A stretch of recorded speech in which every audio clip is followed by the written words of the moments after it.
Oh, it was glorious! Glorious!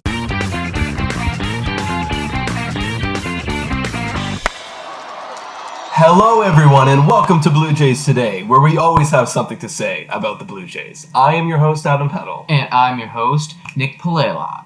No, you know, I was going to try something out there. I was going to get this going, like get some guns going, but I don't think it works. I'm your host, Nick Palelag, and today we're going to be talking about our top 5 favorite moments from the 2020 season, Blue Jays related. So anything Blue Jays, our favorite moments. Before we get into those, please make sure to like, comment, subscribe, and smash the little bell so you know when we're posting. And guys, so for this video, see if you can try and guess to see which moments. Straight up. Follow along with us. There were some good moments. There were some bad moments. Yeah, but there was also some good moments. Like I would say over the course, like if I had to go through this entire season, I would say that this was a overall good season. Yeah, you could chop it up. Like there's moments, and then there's like long season moments. Like like I'm so happy that Hernandez hit over 300. Yeah, we don't have Hernandez on here, but I am so happy that he did. Yeah, he was one of those unexpected people that was like, oh, great. Yeah, literally super unexpected too. Yeah, I was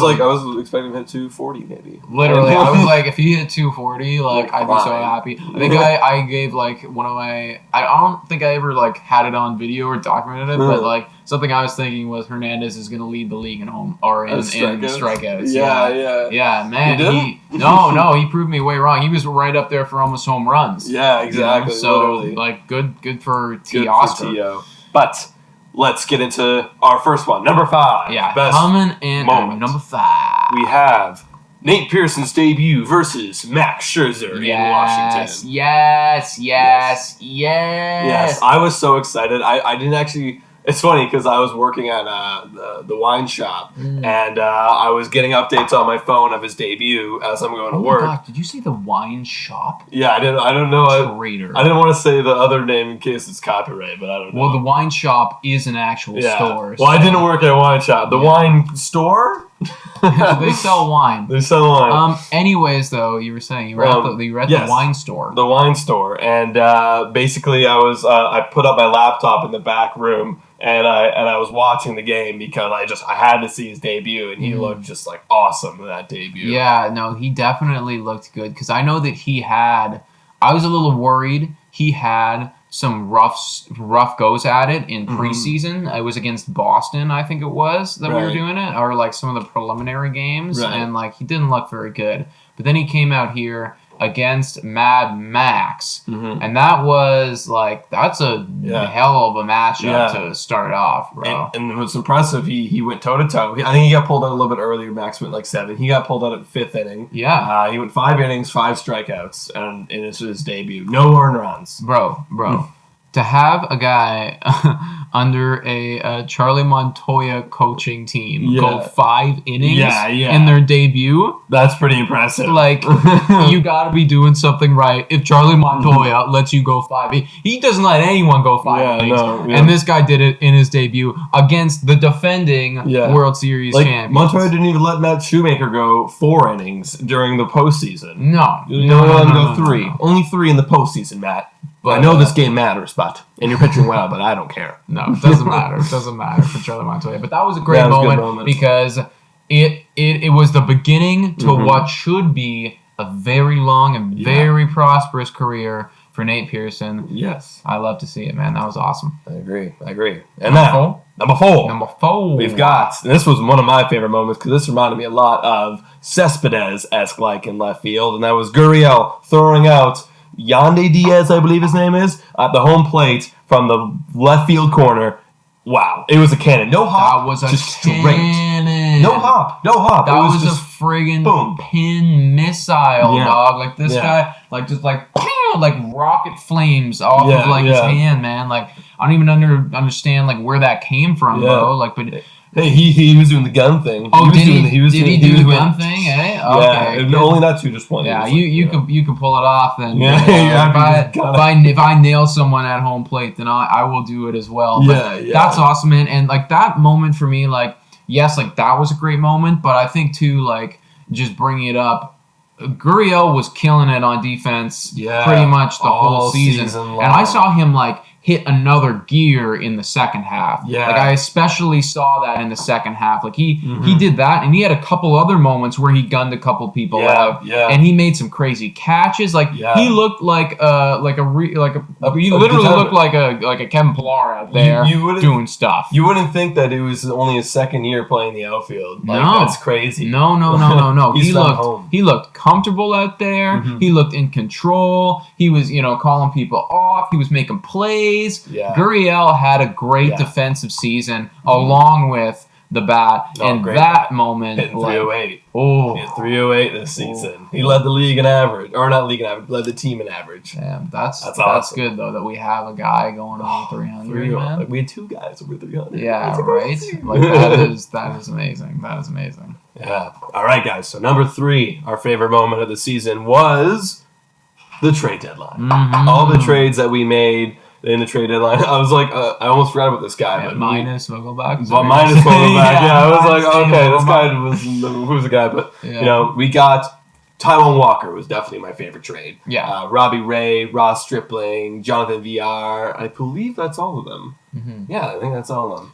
Hey man, my perspective of it, and the reason that we put this on this list is because when I saw them do this, we weren't the Padres. We didn't grab Mike Clevenger. We didn't get that guy. Yeah. But what this said to me was that the management is not sitting at home twiddling their thumbs waiting for something to happen. Yeah. But they're actively participating. They're watching this team. They're watching this team grow, and they're ready to invest assets to give us the best chance to win. And it shows that's the team. Great. It shows the team that, like, exactly, they're not twiddling thumbs like, okay, maybe this won't be our year, but next year we'll start. No. You start shooting shots. You're going to tell your team that we're confident in you. That's what you need to give them confidence. And not only just the team too, but like. Me as a fan, like now I can walk into like this off season a little bit more and be like, oh, like we're not going to do anything. No, I think that we're going to do something. I think that we might do something here, and it could be a pretty sizable thing. So I'm happy that they not only instilled the team with confidence,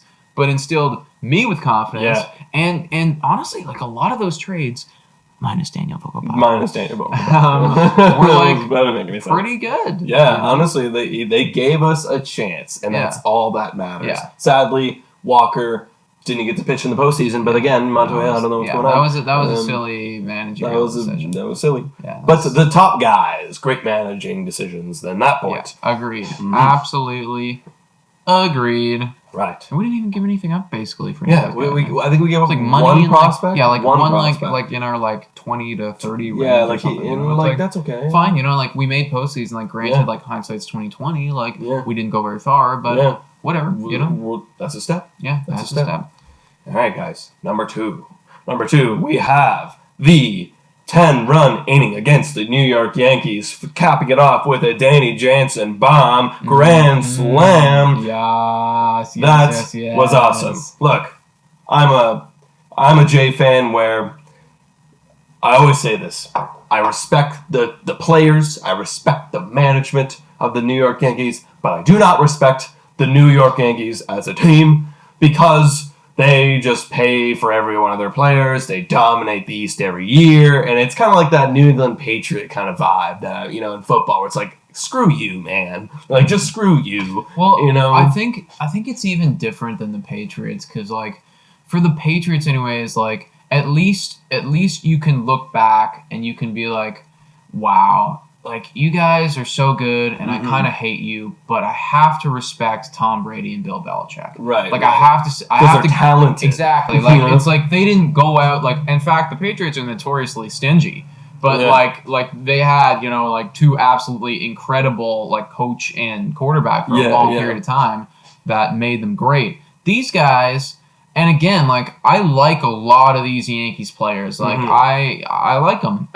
But yeah, like, it's the culture around the New York Yankees saying, like, we have the money. We have basically a cheat code. Yeah. And we can enforce that cheat code at any time. We don't need to wait around for Bill Belichick or Tom Brady because we'll just buy these guys right now. Now, granted, the New York Yankees actually have good prospects, and they also have good, signings not signings, but like good payroll guys like Stanton and Cole and I guess you can call them Tanaka and Chapman. Yeah. They have all these stud stars, but it's like they homegrew Judge, they homegrew Sanchez and Jewish. No, actually they traded for Jewish. So that was a good trade. We gave him up. That was sucky for us. Yeah. But either way, the point for this moment is that we scored 10 runs against a team who is stacked and rich and wealthy, and we score 10 runs against them with a guy named Danny Jansen who's not getting paid anything and a bunch of young kids who are just scrappy and just looking to do something.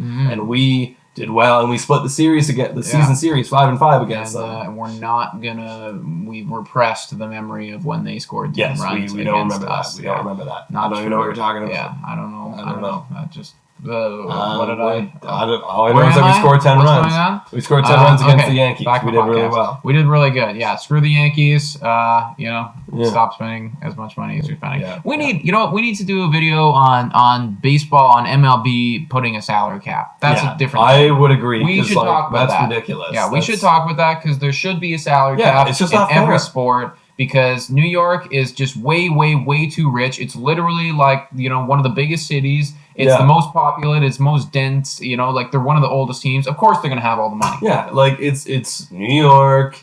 It's freaking LA. It's the Cubs or Chicago. Like it's like God. Like I don't know. It's just frustrating. Yeah. Oh, Boston.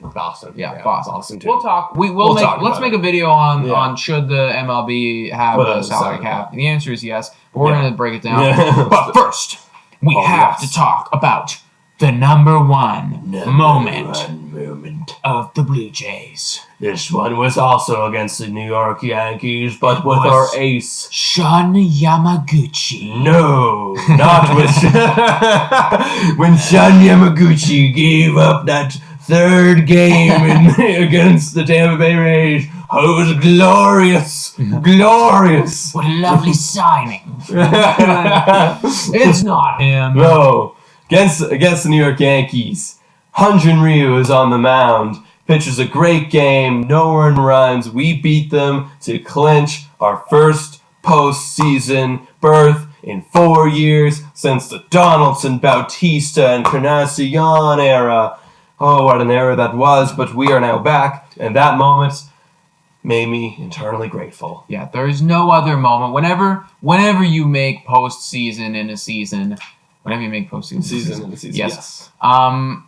That always is the kind of bright light of the whole thing. Like you did it. And when we came into this year, I was, neither of us thought that they were going to make postseason. Yeah. Then we get this little expanded thing, and I remember I was like, wow, like we have an actual shot right now. Like, we have a chance, and the boys pulled through. And they did what they had to do to make it happen. Yeah. And for me, that's really rewarding. Not only as a guy who runs a baseball podcast or an analyst, but just as a fan. Yeah. I wanted them to make it, and they did. And they did, man. And it's just one of those moments you just can't describe. And obviously, let's not focus on the result of the postseason. Let's just focus on the fact that it's our second year coming as young players, and we're already starting to make an impact.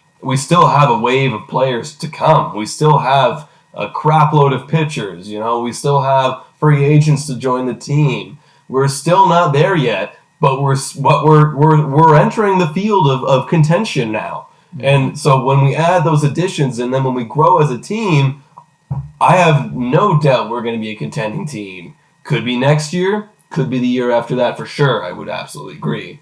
But I think you nailed it on the head there when you said when we made postseason, when we clinched that spot, that to me, it's as if we took a step on the staircase. We moved up a ring on the ladder. We entered through another doorway, and it meant that we are no longer now just a rebuilder, but we are now in contention land. That's a fast. I gotta say, that's a darn fast rebuild. Yeah, I would say. yeah. We had the guys. And now, even though it's like, yes, our team is not complete, we are now in contention land. Yeah. And from a fan perspective, that is awesome. You know, like NHL where they have those, like, they have rebuilder and, like, contender and then, like, champion? Yes. There's one where it's hopeful. And, like, we were hopeful this year. We were under the hopeful tag. Now, you know, let's see what happens when it comes to 2021. We could be switching over to contender tag, you know? Depending on how the postseason is shaped up, could be hopeful, could be contender, we're making our way there. Yeah, no, for sure, man. This was a great year, and I'm excited to build off of it for the Blue Jays, and I'm hoping that we get another great crop of favorite moments for next year. There's going to be a bunch. There's going to be a bunch, man. Yeah. I agree, man. Guys, thank you so much for watching. Let us know in the comments down below what you think about your top 5 favorite moments. You know, what was it for you? What stood out during this season? What are you looking forward to next year? Yeah, and please make sure to subscribe to our YouTube channel and follow us on Google Podcasts, Spotify, Radio Public, Anchor, and Breaker, and also follow us on our Twitter and Instagram. Yeah, guys, thanks for listening. And go, Jays, go!